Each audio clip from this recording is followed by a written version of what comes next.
The next generation, when they finally get to the point where they can beat you, when age and injury does catch up, and it says, okay, now we see these new guys, and they really do have it. Jordan was fouled, taking it to the hole. He'll be at the line when we come back. 2.5 minutes to play. Now, Michael, this is the first time, Bob, excuse me, this is the first time that Michael Jordan has played for Larry Bird as a coach. And I asked Michael what his favorite memory of Larry Bird was. And he went back to the 63-point game at the '86 playoffs, Jordan's second year in the league. And Larry, who was the MVP at the time and the champion, Larry got Michael guarding him in the low post. And Larry just eyes lit up and he said, I got a little one down here. And he said, give me the ball. Give me the ball. Jordan comes down and Bird switches onto him, so Jordan starts hollering, hey, I got a big one out here. They just kept going the rest of the way on his way to 63 with Big Little. Michael Jordan just made one of two. The first one he shot conventionally. The second one, you were able to see he did what he sometimes does in a game that's a blowout, or a game like this, the All-Star game, which is both an exhibition and a blowout, as it turns out, 128-106. He shot the second one with his eyes closed and missed it. Steve Smith off with a three. Jason Kidd with the world's longest tap attempt from about 10 feet. Here's Garnett. But Jordan's the type of guy that even though he shot it with his eyes closed, he's mad that he missed it. But look what George Karl's got out here for the West right now. You're talking all the young guys. Van Exel, Eddie Jones, Kevin Garnett, Jason Kidd, Tim Duncan. Smith missing the three. West ball out of bounds. 1:39 to play.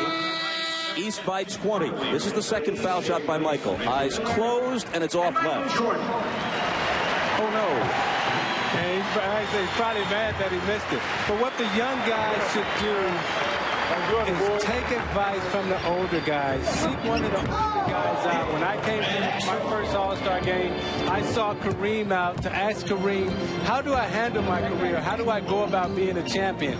The one thing that Kareem told me when I first came into the league as a rookie was, Isaiah, stay grounded and stay humble. And that was the best advice that I ever got in an All-Star game. Eddie Jones slices through. 13 for him. The guy that was my mentor coming up, Glenn Rice, was Steve Jones. He's now in the cyberspace. The snapper. Absolutely. Steve Smith gets the basket on the follow. So, Isaiah, who's your pick for MVP? Michael Jordan. It has to be Jordan. His team won. He's the leading scorer. And this is what the young players got to learn. Even though you come out and you put on the show and you entertain the fans, the bottom line is you still have to win, and you got to win championships to be considered one of the greatest ever. A rainbow three from Glenn Rice. But Jordan came out and set the tempo early. The first drive in the middle, get the team off to the lead, hit the jumpers, while all the hype and everything and the spectacular plays went to Kobe. Michael leading the team to victory with the discipline, with the fundamentals, and the conditioning. I think the conditioning of Jordan is so often overlooked. He works so hard at being at the top.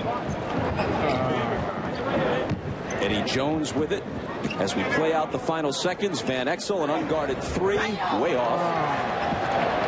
Kemp firing ahead for Smith. He'll take it. Now, both of those guys play every summer against each other at St. Cecilia Recreation League. Kevin Garnett missing, but considering it's just the final seconds of an All-Star game, he can say, as he does in those commercials, that it was tastefully done. And if I'm all these young guys right now, knowing that this may be Michael Jordan's last game, I'm running to ask him for his gym shoes, and will he sign them for me? 35, the list for 14. Go for the jersey, forget the shoes. Kobe over to congratulate Michael. He's looking for him. There they are. And this may be as close to a torch passing as we'll see. There's always the possibility that the Lakers and Bulls could be in the finals.